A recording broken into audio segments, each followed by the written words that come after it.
ओडिया जातिर भाषा किछि समय पई हजि जाइथिला। सेही भाषा अनेक महान व्यक्तिंको पई फेरी पाइछि।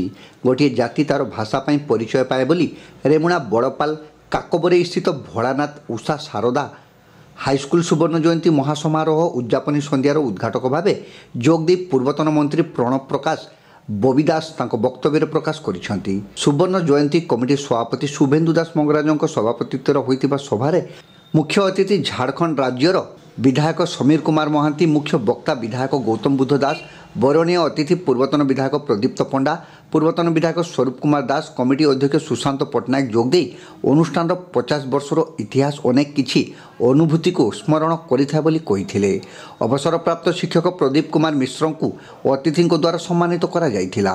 सुवर्ण जयंती कमिटीर संपादक गौरांग चंद्र पढ़िहारी अतिथि परिचय प्रदान करिथिबा बेले असित कुमार दास मंगराज धन्यवाद अर्पण करथिले।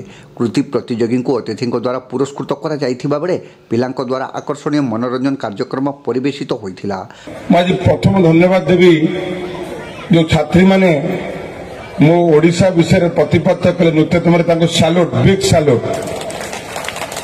मु किछि समय पे हजि जाइथिली तांकर जो भाव तांकर जो परिप्रकाश करथिले जे मो ओडिशार रूप केमिति एवं तार नृत्य तार कला प्रभु जगन्नाथंकर रथ नृत्य मध्य पर्यंत बहुत बहुत धन्यवाद। एवं विद्यापीठ जहाँ पाई आम समस्त एकाठी भोलानाथ उषा शारदा सरकारी विद्यापीठ 50तम जयंती में बसुँच तांकर जो परिवेश है छात्री मान कले तार जो रूपरेख कले समस्त बहुत बहुत धन्यवाद। गोटे जगार आम ठिया गोटे जाति तार भाषा पाई परिचय पाए। ये माटी फकीरमोहन सेनापति को माटी पाद तले कोटि प्रणाम। खीरचोरा गोपीनाथ माटी अंचल भाषा गोटे जेकोसी जातिर परिचय प्रथम भाषा ता भाषा भित्तिक जितेबाला प्रदेश गढ़ी उठिला मधुसूदन दास जहाँ प्रचेषा एवं अगणित लोक मानकर जो प्रयास रहा से प्रयास रे जाति फेर थर मुंड टेकी। ए जातिर गाथा ए जातिर सुवर्णमय कीर्ति को किसी जगह किसी समय पे हजि जाइथिला।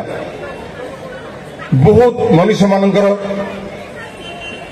बलिदान जोगु तांकर उद्यम जोगु प्रथम भाषा भित्तिक राज्यटा होइथिला एवं ए माटी बालेश्वर माटीर अवदान केते जे अधिक ता समस्त जानछन।